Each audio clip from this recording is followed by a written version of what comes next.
Welcome to Yandinnas Yummies. Today I'm going to be showing you how I made this gorgeous kookaburra cake. First of all, we're going to be making Rice Krispies to make the kookaburra. You're going to need 6 cups of rice bubbles and 240 grams of marshmallows that have been melted in the microwave. You're going to rub oil all over your hands or butter or margarine, that way they don't stick to your hands. You need to mix the marshmallows and the rice bubbles all together. Then you can form any little creature you want. Press the Rice Krispies firmly together, then just mold them to shape. Put your bird, or whatever creature you made, inside the refrigerator and let it harden. Here's one I made earlier. I don't end up using this kookaburra, he was a little too big for my cake. Here I melted some chocolate. I let the chocolate sit on the bench for just a little while, so it firmed up a tiny bit. Then I covered my cold Rice Krispie ornament in melted chocolate. Then put it back into the fridge to harden again while I prepared my cake. You can use the leftover Rice Krispie treats as a treat for the children the next day.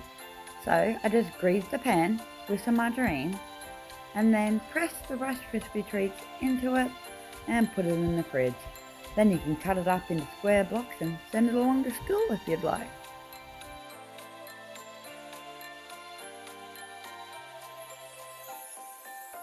Time to make the log ornament. I just grabbed several pieces of fondant, dyed them all different shades of brown and white, and then twisted them all together. Play around with it until you get the colours that you like, and then you can form it into a log shape. Oh, and I highly recommend using gel food colouring. That flour I have on the counter there is just corn flour. It just helps the fondant to not be too sticky and stick to my work surface. Poke a hole into the end of the log so it looks like a hollow log sitting on the ground. You can just use a tool or your finger, doesn't really matter.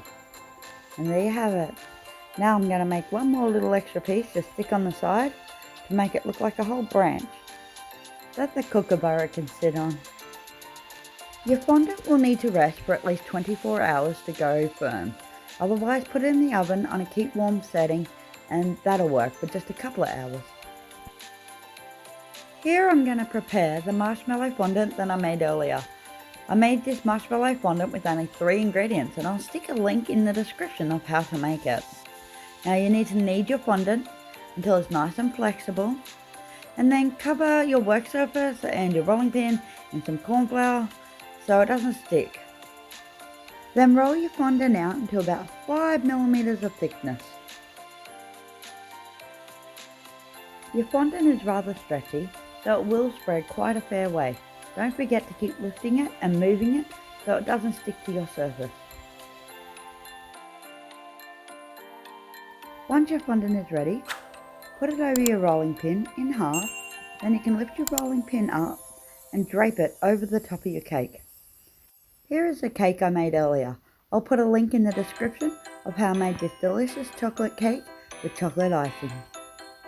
Now drape your fondant over the top of the cake and then readjust it until it is the right length around the entire cake. The cake has been sitting in the refrigerator. A nice cold cake is much easier to work with. Now sadly, I had a few problems here.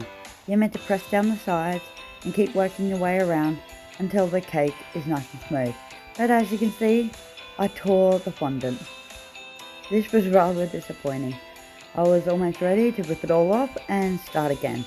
But instead I decided to come up with a solution. I decided to cut some leaves from the leftover fondant.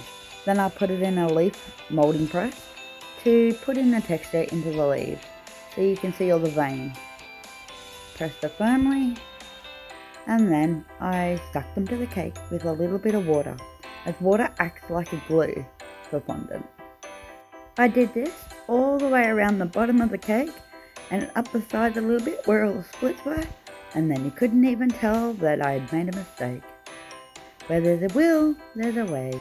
Then I used a moulding tool to help smooth it on and press down the sides. I think it's coming along beautifully. don't you? And here is the end product with all the leaves stuck on. Now I've decided to use an airbrush and give my cake a beautiful spray of blue and green.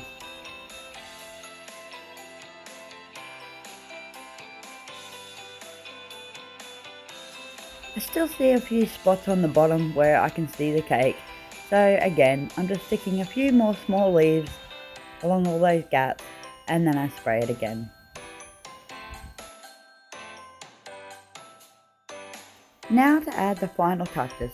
Here I've just grabbed some chocolate biscuits and I'm going to whip them up in a blender until they are fine crumbs. You can put these in a clip seal bag instead and then just bash it up with a rolling pin or something firm to make crumbs.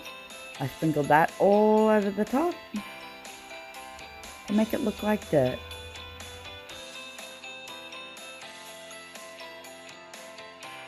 Then I set the log on top that we made earlier. Here I've just got some skewers and I've covered them in fondant and I let them rest when the log is resting. And I'm sticking those on the side of the cake to look like a branch going up the back. I also used 2 toothpicks to help support it. I decided I wanted my leaves to stand out a little bit more, so I mixed up a little bit of gel green food colouring with some rose spirit. You can also use a little bit of vodka instead if you don't have any rose spirit. Now once that is mixed up, I grab a little paintbrush and I paint on all the lines. Now to prepare the kookaburra. Here I've rolled out a little bit of brown fondant and I've pulled my kookaburra out from the fridge. It's covered in chocolate. I'm putting a little bit of water on the chocolate covered kookaburra to make it a little bit sticky and then I'm wrapping it in the brown fondant. Now here I'd like to apologise. I managed to lose a little bit of the recording of how I made the kookaburra. I'm a little bit disappointed, but here goes. So once I've wrapped the kookaburra in the fondant, cut off the excess pieces, pressed it down. Then I made indents in the eyes with a little tool and my finger and helped press all the fondant on. Now I grabbed a scrap piece of fondant to lay on the ground for the bottom and then just stuck the kookaburra on top, cut off the excess and then press the fondant together. If you need to, use a little bit of water to help stick the fondant together.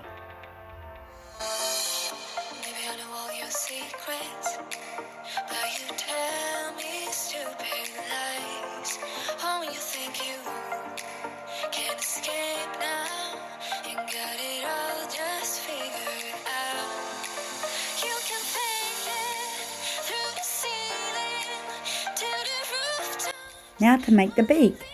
I just grabbed a little bit of like a yellowy, browny, orangey colour fondant and a dark brown fondant. I pressed them together using a little bit of water, cut them to shape, and then I moulded them into the shape of a beak and stuck it onto the kookaburra. Then once again, I grabbed my paintbrush with a little bit of water, put a dash of water inside the eye socket. Grabbed a little bit of fondant, rolled it into small balls and put it in the eye socket. Now the fondant can be brown or black, but either way you can always paint it later. I also cut out a strip of fondant and stuck it onto the back of the kookaburra for the tail. And now I'm making the claws. Again, as you can see, I have used a light brown and a dark brown fondant and I'm just rolling them together to make the shape of the claws. Here the video cut out by accident and I didn't realise it wasn't recording anymore, so I'm really sorry. But all I did to make the feathers was roll out a piece of fondant and cut it into strips, rectangular strips, and then curved one end of it.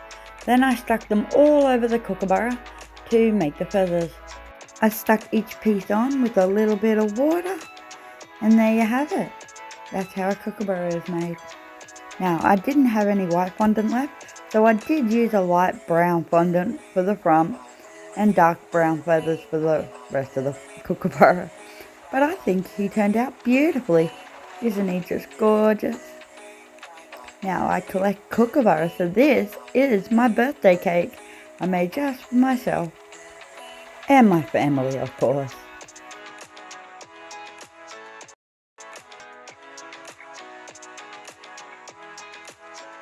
I ended up painting the eyes black and put a little dot of white and added a few little white strips on his claws too.